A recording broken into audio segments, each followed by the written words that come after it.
ನಮಸ್ಕಾರ, ನೀವು ನೋಡ್ತಾ ಇದ್ದೀರಾ ನ್ಯೂಸ್ ಫಸ್ಟ್ ಲೈವ್. ನಾನು ಮಧುಸೂದನ್. ಮೊದಲಿಗೆ ಹೆಡ್ಲೈನ್ಸ್. JN.1 ಹೆಚ್ಚಳ ಬೆನ್ನಲ್ಲೇ ಆರೋಗ್ಯ ಇಲಾಖೆ ಅಲರ್ಟ್. ಕೋವಿಡ್ ಸೋಂಕು ತಗುಲಿದ್ರೆ 1 ವಾರ ಹೋಮ್ ಐಸೋಲೇಷನ್ ಕಡ್ಡಾಯ. ಹೆಲ್ತ್ ವರ್ಕರ್ಸ್ಗೆ ಫ್ಲೂ ವ್ಯಾಕ್ಸಿನೇಷನ್ ನೀಡಲು ನಿರ್ಧಾರ.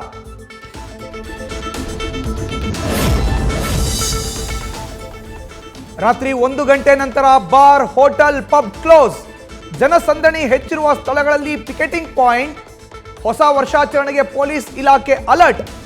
ಬೆಂಗಳೂರು ಕಮಿಷನರ್ ದಯಾನಂದ್ ಮಾಹಿತಿ.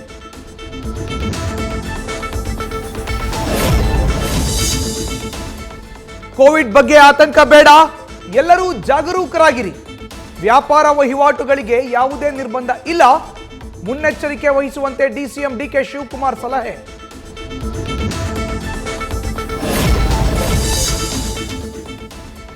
ಮಗಳ ಪ್ರೀತಿಗೆ ವಿರೋಧ, ತಂದೆಯಿಂದಲೇ ಬರ್ಬರ ಹತ್ಯೆ. ಕೋಲಾರ ಜಿಲ್ಲೆಯ ಮುಳಬಾಗಿಲು ತಾಲೂಕು ಮಾಸ್ತೂರು ಗ್ರಾಮದಲ್ಲಿ ಘಟನೆ. ಕೊಲೆಯಾದ ಸ್ಥಳದಲ್ಲಿ ಅವಶೇಷಗಳಿಗಾಗಿ ಹುಡುಕಾಟ.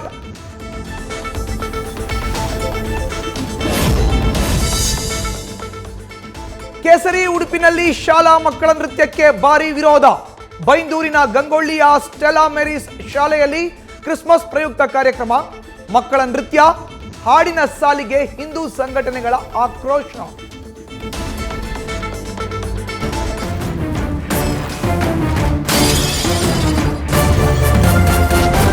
ನ್ಯೂಸ್ ಫಸ್ಟ್, ನಿರ್ಭೀತಿಯಿಂದ ನಿಮ್ಮ ಪರವಾಗಿ.